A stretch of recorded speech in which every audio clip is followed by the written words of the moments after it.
Banyak nakes lolos P3K, Komisi 2 minta PJ Bupati Seram Bagian Barat untuk merevisi SK tahun 2022. Ketua Komisi 2 DPRD Seram Bagian Barat, Bobi Tianotat, meminta penjabat Bupati Andi Chandra Sadudin agar merevisi surat keputusan tahun 2022 terkait nama-nama honorer. Langkah itu harus segera dilakukan karena banyak honorer yang masuk di dalamnya sudah lulus P3K, mengundurkan diri dan dibiayai menggunakan bantuan operasional kesehatan atau BOK pusat.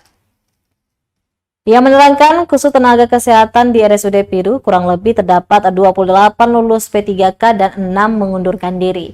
Sedangkan terdata sebanyak 37 nakes di Dinas Kesehatan dinyatakan lulus P3K dan 40 lainnya dibiayai langsung dari BOK pusat.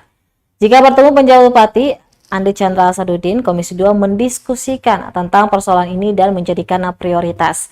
Hanya saja hingga detik ini belum ada kesempatan.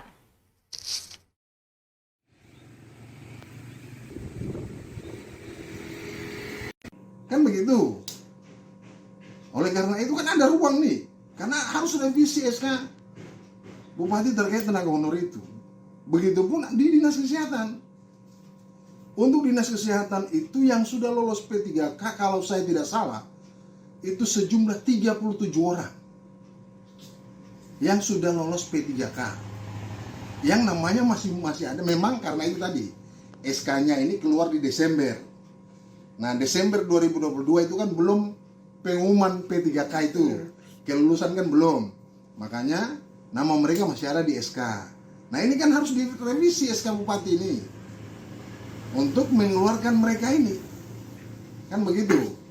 Nah, sementara di Dinas Kesehatan itu ada 37 orang. Lalu kemudian ada sejumlah 40 orang kalau saya tidak salah itu yang menurut Kadis Kesehatan dibiayai oleh BOK pusat. Nah, jadi mereka ini kan harus dikeluarkan juga nih, 40 juga nih. Kan begitu. Nah, kalau 40 dan 30 sekian, otomatis kan yang 70 sisa tadi yang termasuk 6 dokter itu kan bisa terakomodir. Kan begitu.